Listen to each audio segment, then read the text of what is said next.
Karena kalau kamu teruskan di rakaat kedua madhep sana, berarti kamu ibadah dengan cara yang kamu yakini salah. Maka harus rubah. Karena ada kaidah al-ijtihad la yunqadu ijtihad. Kok ijo pinter iso nerusno. Nah, ternyata itu sudut pandang kalau dengan kaidah itu, sehingga lau shalla arba'a raka'atin bi arba'i jihatin sahhat salatu. Tapi kalau dibalik al-ibrah fil ibadah itu bima fi dzanil mukallaf wa bima fi nafsil amr. Nah, kalau anda kan sudut pandangnya pakai kaidah itu, berarti kan pasti ada 3 jihad yang salah. Pasti apa mungkin? Pasti. Nah, kenapa di bab al-ijtihad itu ditoleransi?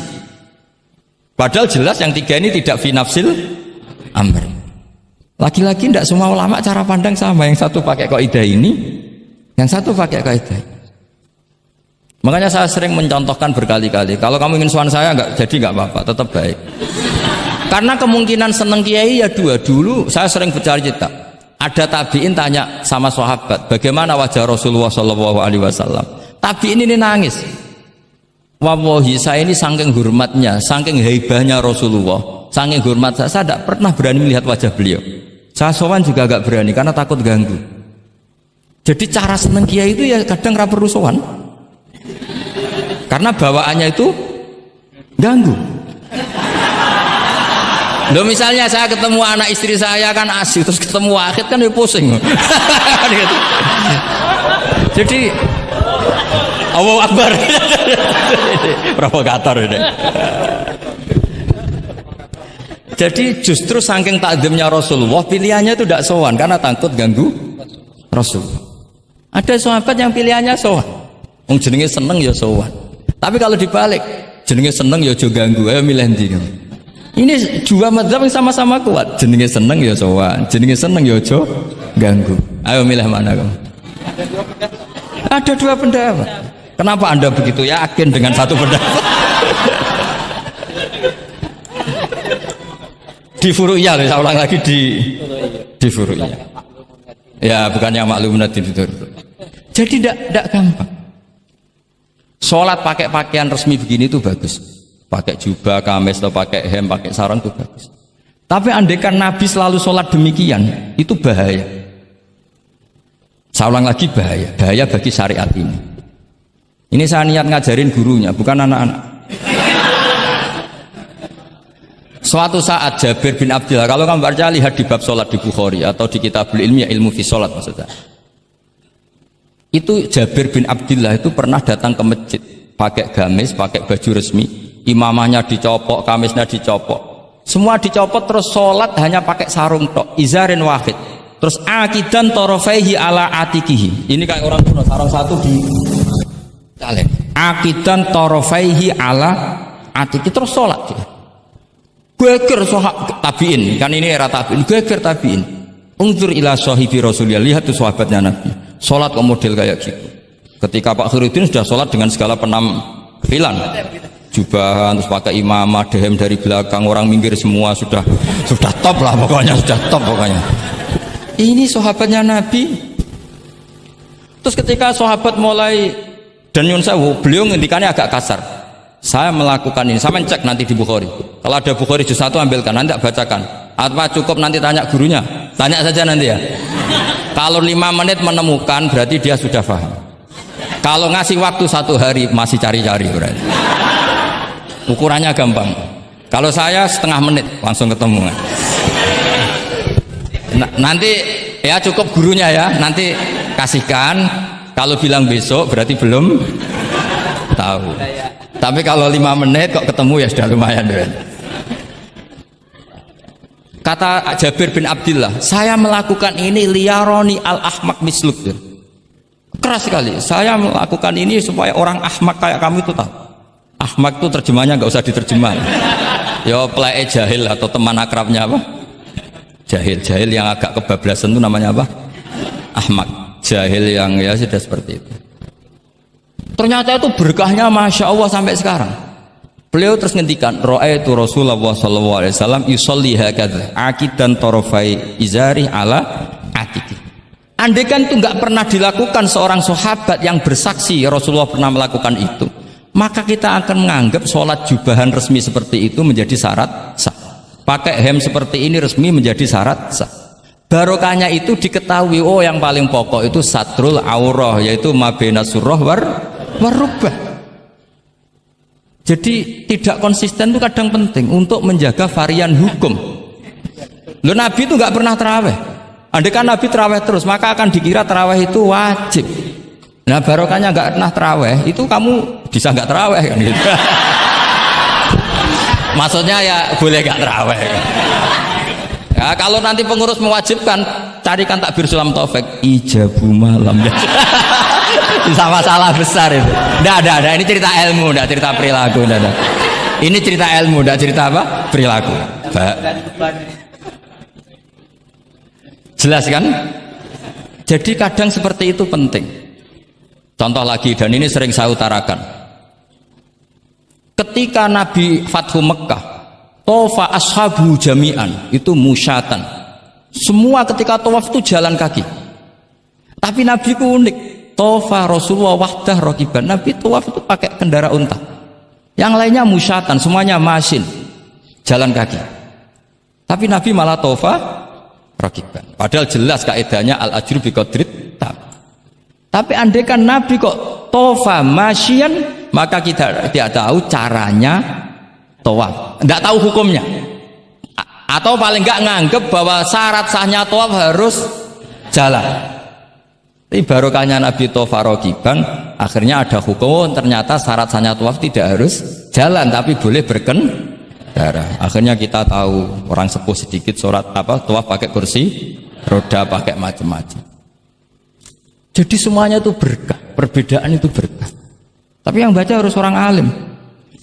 Kalau orang yang fikal bi marot ya piye Nabi karep wong ya kon mlaku dene enak-enakan numpak. Ya ribet nek kena wong sing fikal bi marodun fazatahum wa marad. Jadi ribet ini ustadz satu ini ribet. Termasuk subuh kesiangan. Ya subuh kesiangan ini contohnya kok kayak perilakunya. Ini Kiai Hasan contohnya kayak perilakunya. Sholat itu ada waktunya. Sekali waktunya habis, normalnya sudah tidak wajib, ya enggak? Kamu mau sekolah, selesainya jam 12, kamu bangun setengah 1, harus sekolah pada usah. Karena momen sekali kelewat kan, nggak bisa diulang kan? Normalnya sholat qadha itu tidak wajib, normalnya, karena momen waktunya sudah habis. Dan qadha normalnya juga nyuwun sewu haram. Normalnya, tapi berhubung pak sering kodok terus bilang nggak haram kan? Karena yang kodok bukan hanya santrinya tapi apa? Gurunya. Tapi nyun sewu, Nabi itu tahu ditakdir kodok. Saya tidak bilang Nabi kodok, ditakdir kodok. Ini bedanya Nabi dengan kamu. Nabi pernah ditakdir kodok. Dan nyatanya Nabi tetap sholat. Akhirnya jadi syariat kodok itu tetap. Andai kan Nabi tidak pernah kodok, maka orang cara berpikir waktunya kan sudah habis, pasti malaikat bagian nyatet sudah gak ada. Lalu apa sholat wong sing nyatet wis tutup buku kan? Karena logika waktu itu kalau momennya kelewat ya sudah normalnya. Tapi agama ini tidak seperti itu. Berhubung Nabi pas kodok juga sholat, itu kayaknya juga jamaah ya. Wah itu yang ribet itu. Ya kan jamaah kan itu. Jamaah kan? Wah, aku nak bawa praktek ning pondok. Separuh pondok kodok terus dimami Khairuddin sing komat wahid. Wah. Perkara kan? Nah, barokahnya ngerti kunut itu sunat, pura-pura ndak kunut. Akhirnya kayak orang baik kan? Yaitu mau melakukan sholat duha. Ini iya, akhirnya guru saya sedang sholat duha. Itu husnudon yang gioblok gitu.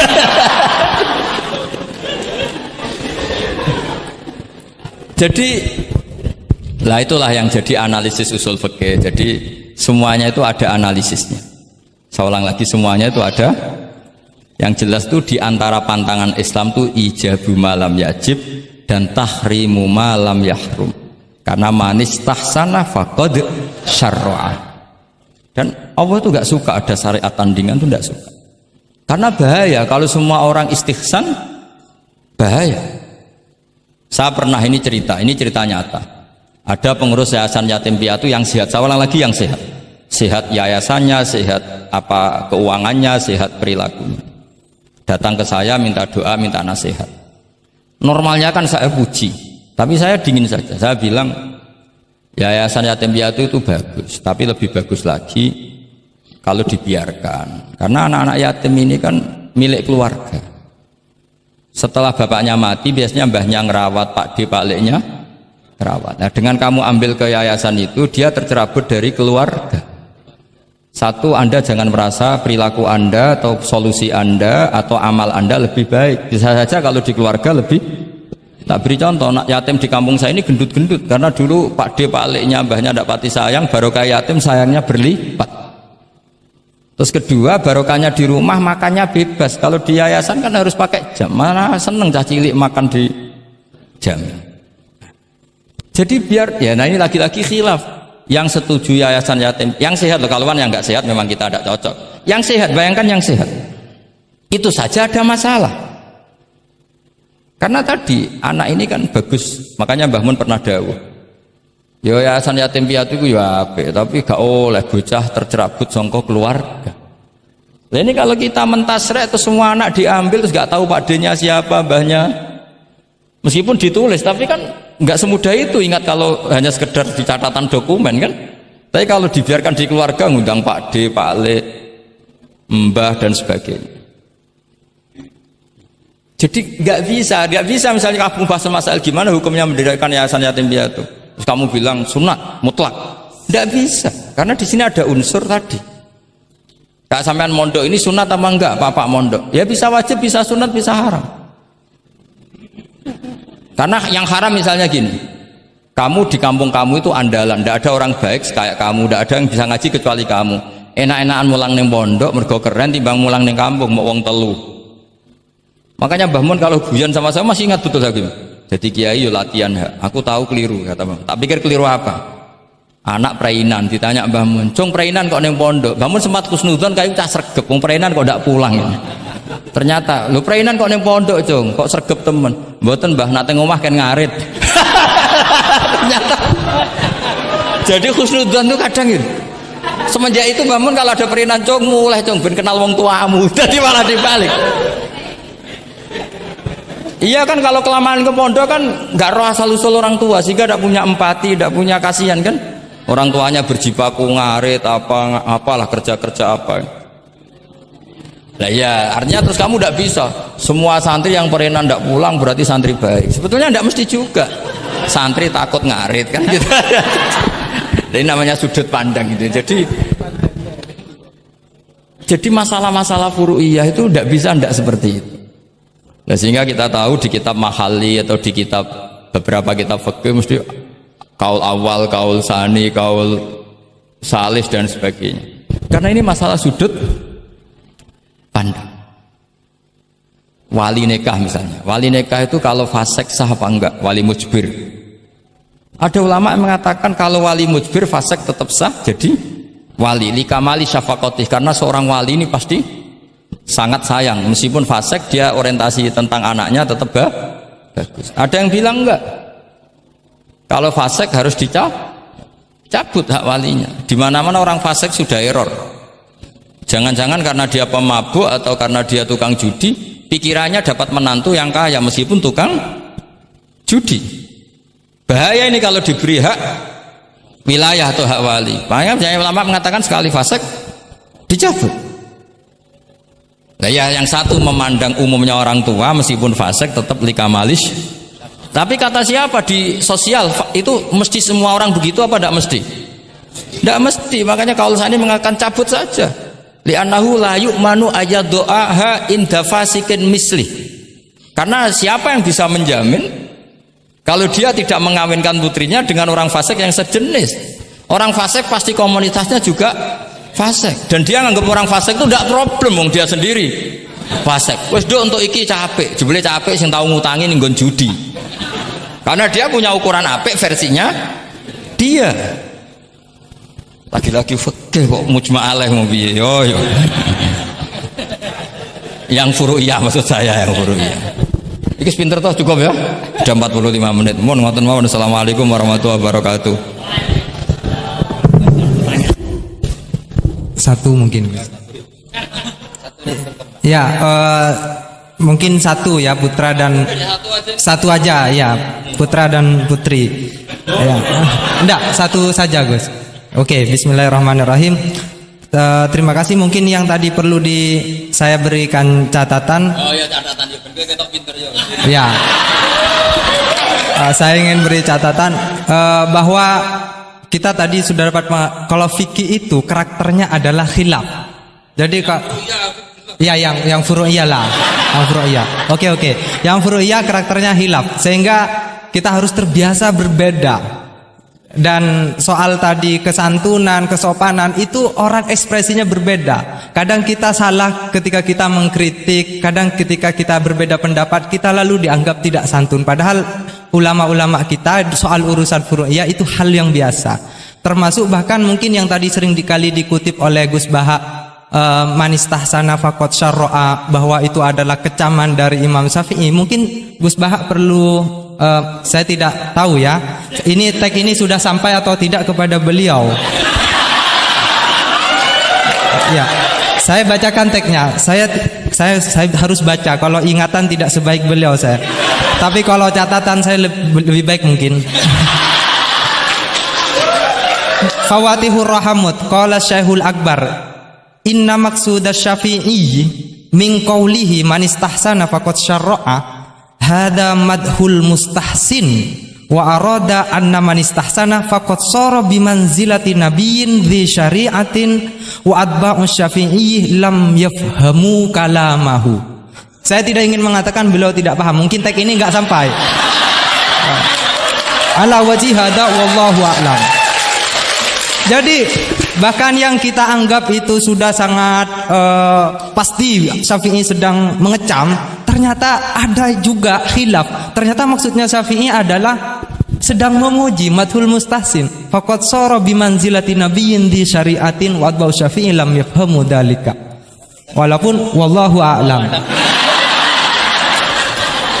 Ya, tapi poin-poin saya adalah akui bahwa ada perbedaan, gitu kan. Oke, silakan saya beri pertanyaan satu saja. Oke, mungkin Ustadz Khairuddin bisa menentukan siapa? Saya Jaya yang menentukan. Oke, Lutfi, mohon maaf bukan soal berkualitas tapi dia lebih dahulu sampai di sini karena dekatnya. Dipersilakan.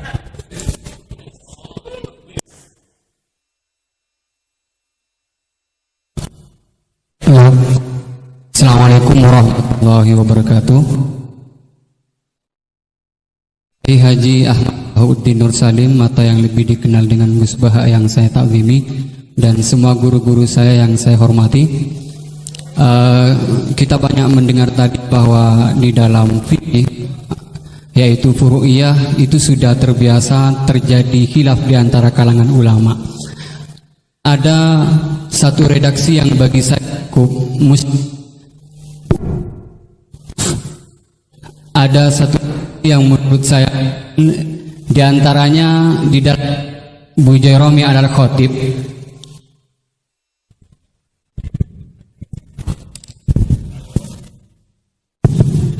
Halo.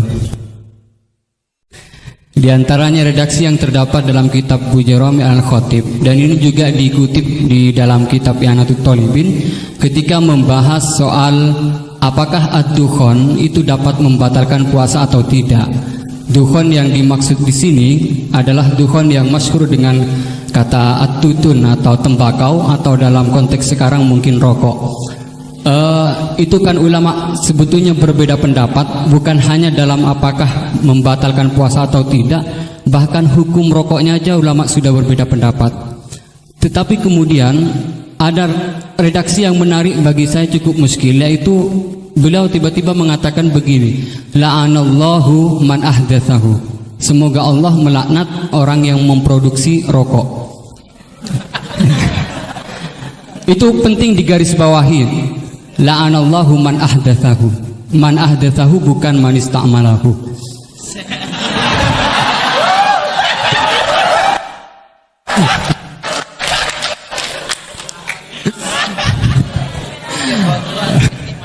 Ini cukup kriminal karena ngomongnya di dalam pesantren yang cukup itu menjadi di negara Indonesia. Kenapa ini ada laknat semacam ini? Karena katanya fa innahu minal bid'il qabihah. Tetapi maksud saya, kenapa ulama ini sampai melaknat padahal hukum rokok itu saja merupakan furu'iyah yang memang sudah sewajarnya terdapat hilaf. Sementara saya sebagai santri NU Tulen itu mengenal memiliki ulama-ulama yang atau kiai-kiai yang luas, yang bukan hanya tidak mau mencaci maki apalagi sampai melaknat, bahkan mengkafirkan pun itu merupakan pantangan. Sehingga pertanyaannya ini unik, setelah saya cek juga ada dalam kitab Kasyifatus saja yang kita tahu itu pengarangnya orang Indonesia, walaupun mungkin NU belum hadir pada saat itu. Jadi pertanyaan saya untuk redaksi ini, apakah dalam syariat Islam atau fikih utamanya itu memang ada pembenarnya melaknat orang lain atau dalam tanda kutip mendoakan orang lain jelek? Mungkin hanya itu. Terima kasih. Wassalamualaikum warahmatullahi wabarakatuh. Ini jam berapa?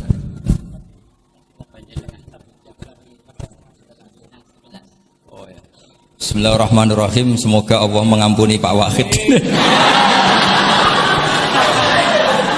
Itu takbir itu ngawur sekali. Itu Syekhul Akbar yang dimaksud di situ Ibnul Arabi. Itu termasuk statement sing mimma yuhaddaru bih. Jadi yuhaddaru anhu. Termasuk fatwa-fatwa yang orang harus menghindari. Apalagi itu justifikasinya wa atba'u syafi'i la yabamuna. Sampean lihat di semua kitab usul fikih itu masyhur itu ibtalul istihsan. Termasuk di kitab Sayyidnya Muhammad Syari'atu wa Al-Khalid. Semua kitab usul fikih Imam Syafi'i menolak istihsan apa menganjurkan? Menolak. Sekarang keyakinan orang banyak Imam Syafi'i menolak, dengan satu orang Imam Syafi'i memuji. Jumhur versus wahid satu orang. Doakan ya semoga Allah memberi tobat. Loh saya tuh tahu betul itu. Jadi itu kan seseorang satu yaitu Ibnul Arabi mengvonis ashabus syafi'i la yafhamuna. Padahal di semua kutubus syafi'i jumhur memang mereka tahu kalau Imam Syafi'i itu menolak istihsan. Jadi itu jelas manis tahsana faqat syara'a itu kalimatu dzamin minhu, bukan kalimatu madkhib. Itu jelas ya. Nah yang menyangkut rokok tadi saya kan sudah mengulang. Kalau rokok dengan arti rokok itu kita ngikuti guru-guru kita tidak pernah mengesahkan orang puasa yang rokok. Jadi ini bukan masalah furu'iyah karena tetap dianggap ain. Jadi ini saya sendiri secara pribadi dan kalian harus setuju karena anut guru-guru kita tidak akan mengesahkan orang puasa merokok. Karena dukhon itu termasuk ain. Selain itu tidak perilaku guru-guru kita. Nah soal khilaf tentang rokoknya sendiri tidak urusan dengan puasa loh ya, saya ulang, tidak urusan dengan puasa. Itu karena memang tadi malam yadullah kan al aslu fil asya al ibahah kan, malam yadullat dalil ala tahrim. Jadi ya taruhannya halal dulu, tapi tidak urusan orang puasa. Saya ulang lagi loh. Karena yang salah paham ruwet. Nah, kalau masalah laknat tadi, laknat itu ibaratun anil bukhdi. Jadi tidak, laknat itu tidak harus yang orang itu harus kesampaian lah kira-kira. Jadi kalau sampean tanya hukumnya melaknat orang mukmin gimana? Jelas di Sulam Taufik laknul mukmin itu tidak boleh. Tapi manusia itu tidak cukup punya bahasa untuk mengekspresikan kebencian atau tidak suka. Kadang-kadang spontan terlontar kata apa? La'anahu. Jadi itu hal-hal yang bawaan sabkul lisan. Itu kan sama dengan orang Arab bilang la wawah. Karena nggak bisa dihindari. Makanya di bab tolak, dengerin ya bab apa? Ketika seorang suami marah sama istri terus bilang gini, lasti bizaujati, kamu itu tidak istri saya, itu tidak dimasukkan sharihut tolak, tapi masih dimasukkan kinayatut tolak. Karena maksudnya lelaki ketika sadar tadi kamu seperti ini tidak seharusnya. Seakan-akan perilaku kamu tidak berlaku seorang istri. Sehingga itu tidak dimasukkan sharihut tolak, tapi dimasukkan, padahal kalimatnya jelas, kamu tidak istri saya. Tapi itu kan bawaan emosi. Itu kan seperti kiai baru duka, ora santriku nak sing penggaweane kodok. Nah sekali-kali kiai ini takut, terus kalau santri ini tiang lintu, yo ora ngawur ya. Karena ya ora trimo nak santri ini dipek wong liya kan gitu. Pasti juga gak terima kan kalau diakui orang lain. Sama ketika kamu marah sama istri kamu cantik, lasti bisa ujati, terus bojomu takut, berarti aku bojone wong liya, ojo ngawur. Kan Yeman juga kan? Eman kan? Jadi makanya di semua hukum itu selalu kalau masalah ungkapan kalimat itu kira-kira ya mirip la yu'akhidukum wa billaghwi fi aimanikum, karena bawaan kalimat spontan itu pasti ada.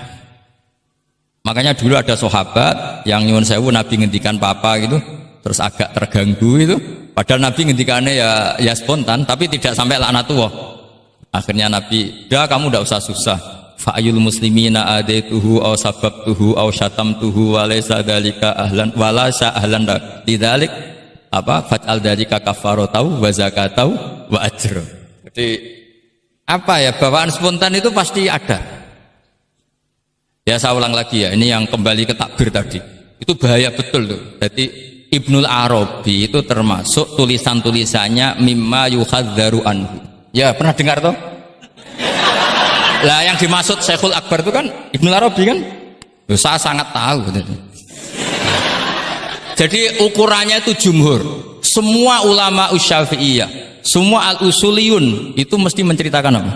Imam Syafi'i tidak percaya atau tidak setuju ada istighsa. Masa orang banyak ini kamu salahkan demi statement orang satu? Idza ikhtalafal jumhur wal fardu quddima jauh. Ya semoga ini tobat, enggak ya enggak apa-apa. Tapi memang bagus lah. Artinya dia mengungkapkan takbir itu sudah bagus, lumayan lah, cara ukuran itu. Tapi ya musuhnya jangan saya tetap.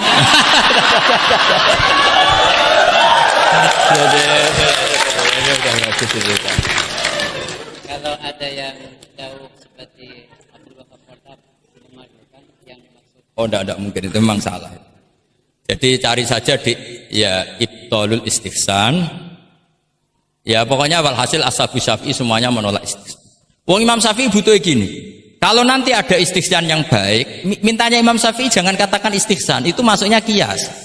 Karena kalau kias kan ada makis, nginduk ke makis aleh. Lah makis aleh ini ada nasnya. Pokoknya butuh Imam Syafi'i itu jangan sampai orang tercerabut dari akar Quran dan hadis, kemudian istihsan dengan subjektivitasnya sendiri. Dan itu kalau pakai subjektivitasnya sendiri namanya fakot syarro. Dong ya ini. Oh, alhamdulillah. Tapi ini sudah pinter loh ya, jangan terus.